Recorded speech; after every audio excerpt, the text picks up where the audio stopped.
కృష్ణకుమారి గారు నమస్తే అండి. నమస్తే అండి. అంటే ఈ టాపిక్ నేను చేసేటప్పుడు కొంత గిల్ట్ ఫీలింగ్ కూడా ఉందండి నాకు. దేనికంటే హ్మ్. 15 ఏళ్ల క్రితం ఒక భయంకరమైన సోషల్ మీడియా ప్రభంజనం అప్పట్లో మోడీ గారిది.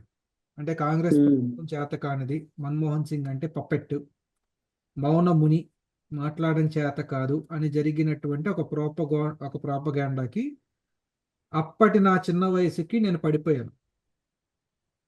ఈరోజు ఆ మనిషి లేరు, మన్మోహన్ సింగ్. వారికి నిజంగా క్షమాపణ వేడుకుంటూ, నిజంగా వారి మరణానికి అశ్రునివాళి, తీవ్ర సంతాపాన్ని ప్రకటించాల్సిన సమయం అండి. నిజంగా మన పివి నరసింహారావు గారు, మన్మోహన్ సింగ్ లేకపోతే నేను ఈ మాట అనడానికి ఏమాత్రం సంశయించట్లేదు. దేశం అడుక్కు తినేది. ఇవాళ పాకిస్తాన్ ఏ పరిస్థితిలో ఉందో అంతకన్నా హీనమైన పరిస్థితిలో ఉండేది దేశం. పాకిస్తాన్, శ్రీలంక. శ్రీలంక దేనికంటే దేశం ఆ, మతము, గుళ్ళు గోపురాలు గురించి కొట్లాడుకుంటూ నానాటికి దిగజారిపోవడం మొదలైన రోజుల్లో వారు ఈ ఆర్థిక సరళీకృత విధానాన్ని ప్రవేశపెట్టారు.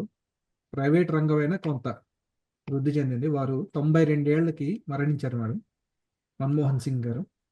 ఎక్కడున్నా వారి ఆత్మ సాత్వన చేకూరాలని కోరుకుంటూ వారి గురించి చెప్పండి మేడం. మన్మోహన్ సింగ్ గారు ఒక ఆర్థికవేత్త. ఆయన ఎకనామిక్స్ లో సబ్జెక్ట్ టు కరెక్షన్ చాలా పిహెచ్డి చేశారు. ఆయన ఒక యూనివర్సిటీ లాంటి వాడు.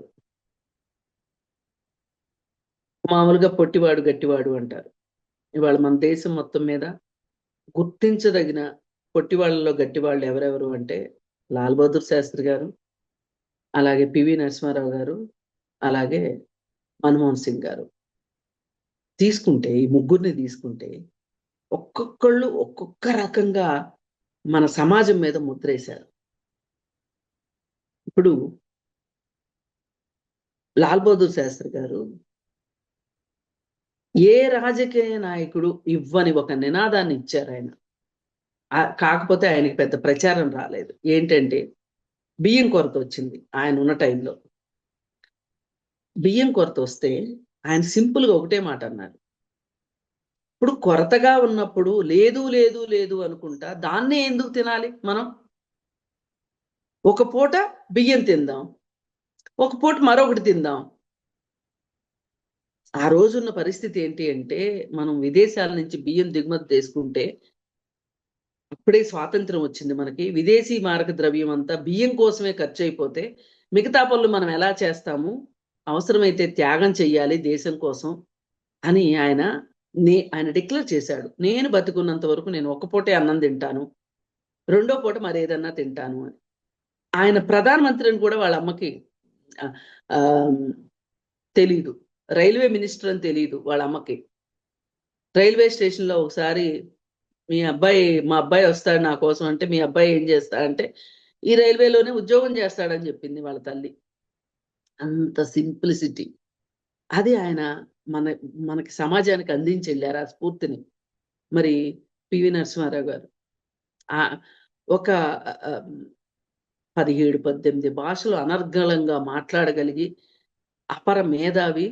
అలాగే ఏదైనా సమస్య వచ్చినప్పుడు కొన్ని సమస్యల్ని కాలానికి వదిలిపెట్టాలి అనే ఒక కా ఆ, కాలజ్ఞాని ఆయన. మొ ఆయన కూడా మాట్లాడేవాళ్ళు కాదు ఎక్కువ. అదిను కొన్నిటిని కొన్ని సమస్యల్ని గాలికి వదిలేసేవాళ్ళు. గాలికంటే కాలానికి వదిలేసేవాళ్ళు. అంటే కొన్ని సమస్యల్ని మనం పరిష్కరించక్కర్లా, కాలమే పరిష్కరిస్తది. ఈ మాట అనటానికి ఎంత ధైర్యం కావాలండి? ఆయన్నేమంటారు? ఓ బాధ్యత లేని మనిషి అంటారు మామూలుగా అయితే. కానీ దానివల్ల ఆ నిమిషానికి ఆ నిమిషం ఒక నిర్ణయం తీసుకోవటం వల్ల వచ్చే నష్టాన్నయితే నివారించగలుగుతారు కదా! అంటే అన్నిటికీ పిడుక్కి బియ్యానికి ఒకే మంత్రమని కాదు.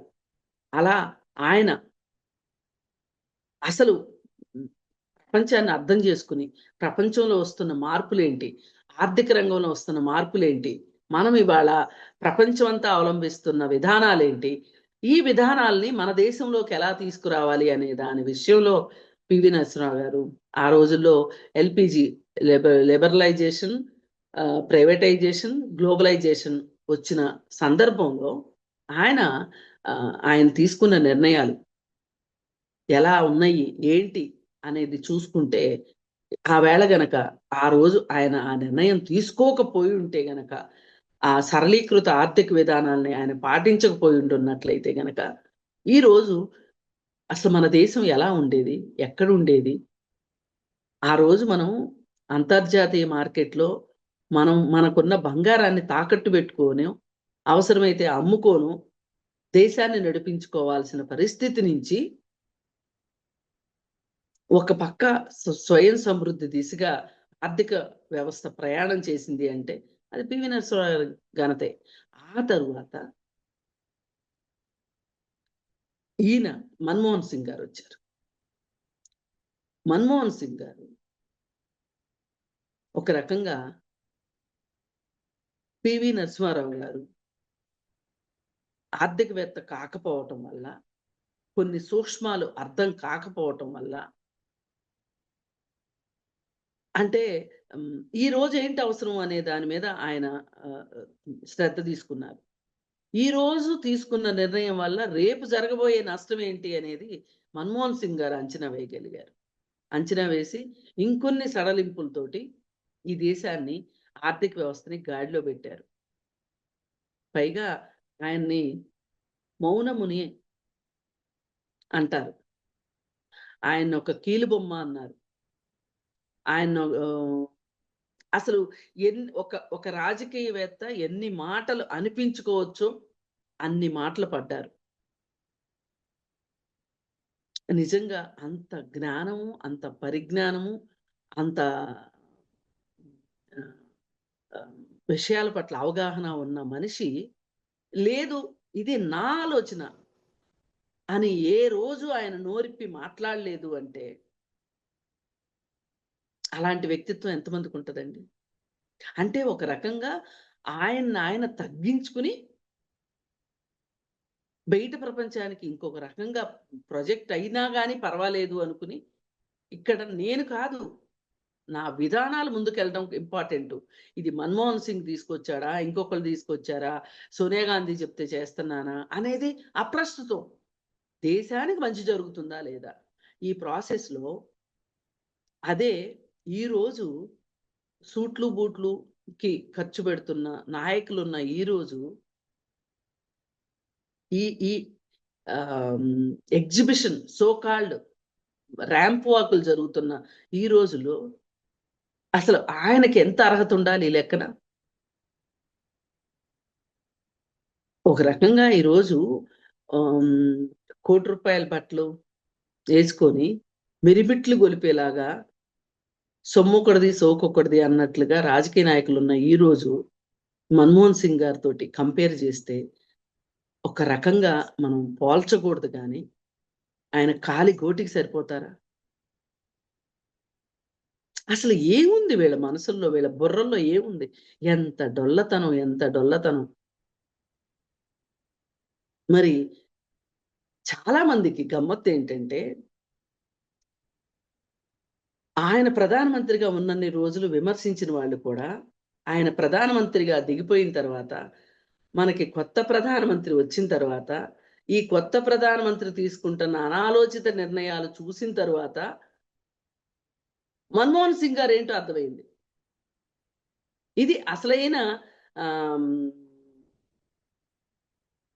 ఏమనాలి, ఏమో నాకు మాట రావట్లే, పోల్చదగ్గ మాట కనిపించట్లే. క్షవరం అయ్యాక వివరం అండి. క్షవరం అయ్యాక వివరం. ఇది మంచి మాట. అయితే ఏ రోజు కూడా ఆయన నేనైతేనా, నేనున్నప్పుడా అనే వదరబోతు మాటలు కూడా మాట్లాడలేదండి. ఎంత అసలు ఒక సైకాలజిస్టు ఎనలైజ్ చేయాల్సిన మాటలు ఇవి. నిజానికి నేను సరిపోను, అసలు మనం సరిపోమండి ఆయన గురించి మాట్లాడడానికి. మనకేం తెలుసు అసలు ఆయన్ని గురించి? అంటే కాకపోతే ఏంటి అంటే ఒక ఆరాధనా భావంతో మనం ఈరోజు మాట్లాడుతున్నాం గానీ, నిజంగా ఆయన గురించి తెలిసి మాట్లాడుతున్నామా మొత్తం? ఆయన్ని అర్థం చేసుకొని మాట్లాడుతున్నామా? అసలు ఆయన ప్రధానమంత్రి అయిన తర్వాత గూడా వాళ్ళ ఆవిడ మారుతి 800లో కార్‌లో ఆహ్, లోడీ మార్కెట్టో, ఏదో మార్కెట్ ఉంటది అక్కడ. అక్కడికెళ్ళి చాలా సింపుల్‌గా ఆవిడ కూరగాయలు కొనుక్కొచ్చుకుంటదండి.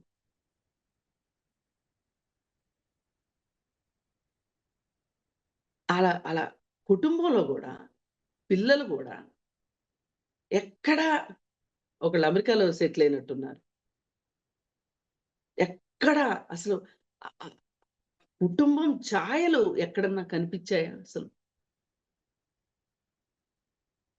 మరి ఆ పెద్ద మనిషి ఆయనకున్న విజ్ఞానం మొత్తాన్ని రంగరించి, ఇవాళ ఈ దేశం ఇలా ఉండటానికి ఈ ఇద్దరు మరీ ముఖ్యంగా, కాకపోతే లాల్ బహదూర్ శాస్త్రి గారు నేర్పించిన ఆ నైతిక విలువలు, సింప్లిసిటీ అవి మన వాళ్ళు అలవరుచుకోవటానికి సిద్ధంగా లేరు కానీ, గొప్ప అని చెప్పటానికి కూడా ఇవాళ ఎవ్వరూ ముందుకు రావట్లేదు గానీ, ఆఖరికి కాంగ్రెస్ వాళ్ళు కూడా నెత్తిన పెట్టుకోవటానికి ఇష్టంగా లేరు కానీ,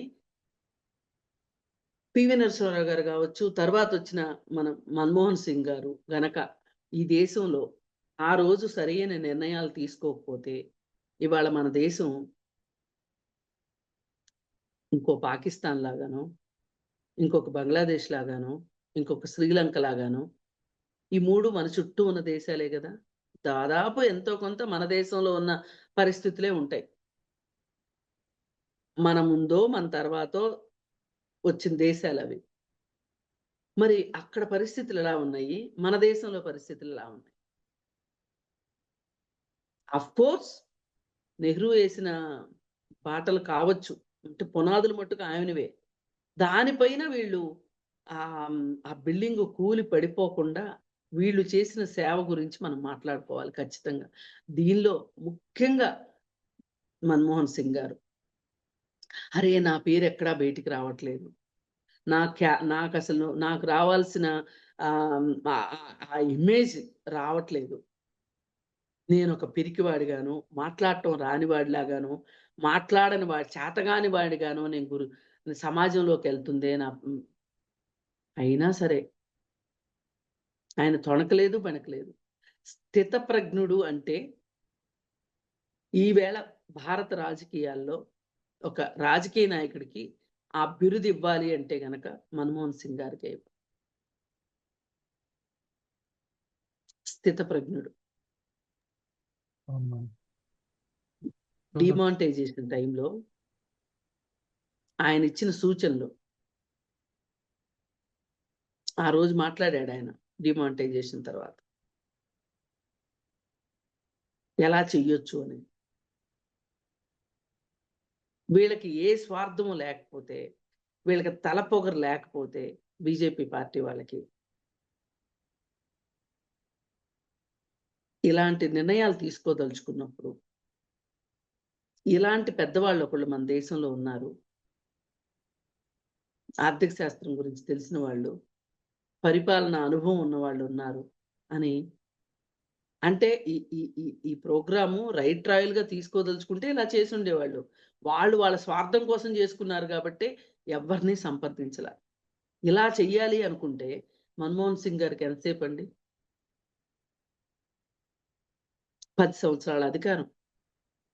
కాకపోతే దురదృష్టం ఏంటి అంటే, అది సంకీర్ణ ప్రభుత్వం అవ్వటంతోటి, ఇటు వామపక్షాల వైపు నుంచి, అటు డీఎంకే వైపు నుంచి, లేకపోతే ఇంకొన్ని ఆహ్, ఉత్తరాది రాష్ట్రాల వైపు నుంచి కొంతమంది ప్రాంతీయ పార్టీలని కలుపుకోవటం వల్ల, వాళ్ళు చేసిన స్కాములను కూడా ఆయన చూసి చూడనట్లు పోవాల్సి రావటం. అది అది అది ఒక్కటే ఆయన చెయ్యలేని పనేదన్నా ఉందంటే అదొక్కటే. కాకపోతే అది ఆయన చేతుల్లో ఉండదు. అది ఫక్తు రాజకీయాలు చేసే మ్యాజిక్. అది కాంగ్రెస్ పార్టీ చేసుకుంటూ వెళ్ళింది. కానీ అలాంటివి జరిగినప్పుడు కూడా ఆట్లికి సంబంధించిన హ్మ్. అపప్రద గూడా ఆయనే మోసాడు. నిజానికి ఆయనకి సంబంధం లేదు.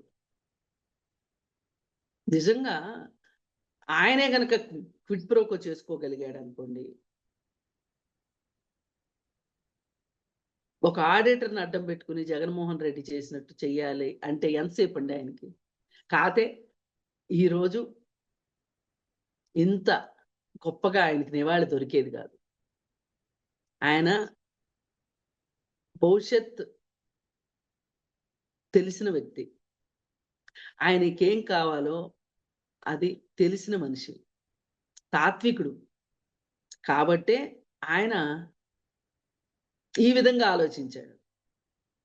ఇవన్నీ అర్థం కాని వాళ్ళు ఎలా ఆలోచిస్తారో మనం చూస్తూనే ఉన్నాం.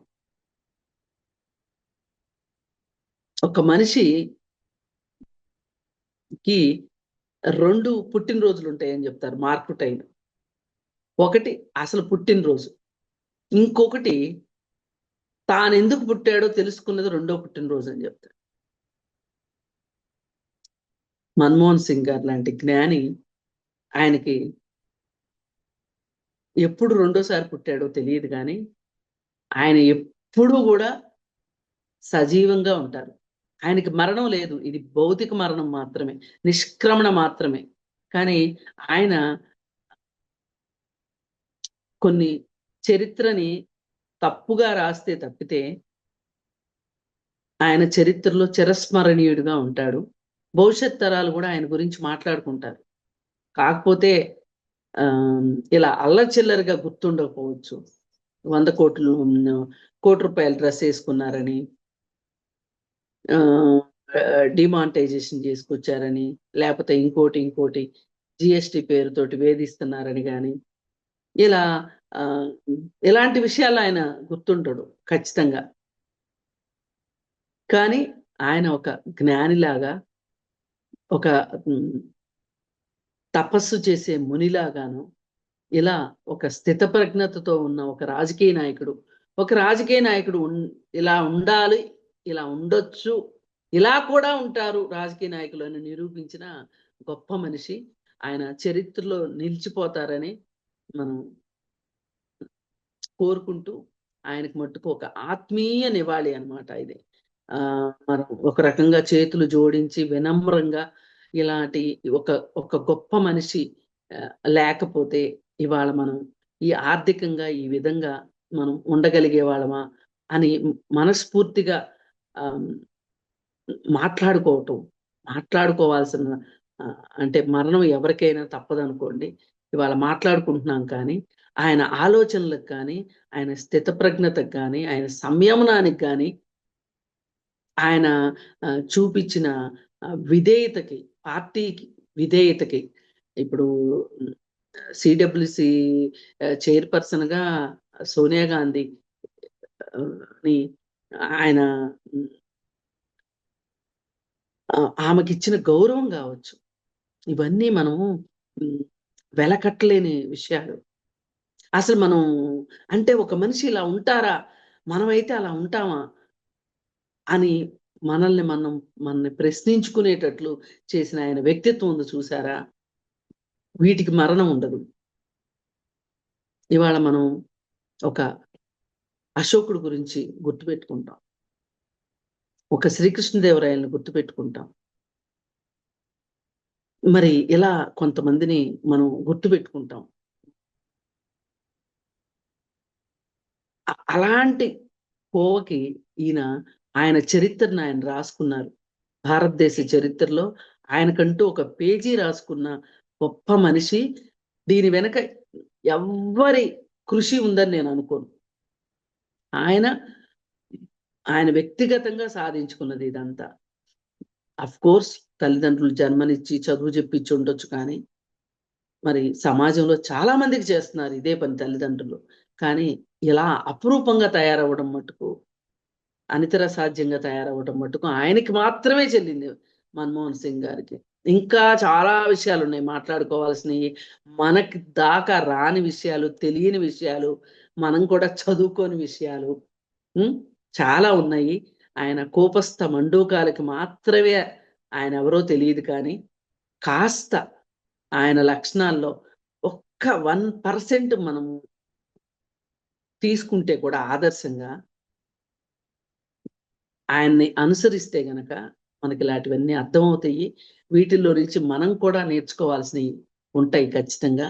ఆయన అలా ఒక మార్గదర్శకుడు అయ్యాడు ఈ సమాజానికి, సమాజంలో ఉన్న ప్రజలకి, ప్రభుత్వాల్లో ఉన్న వాళ్ళకి.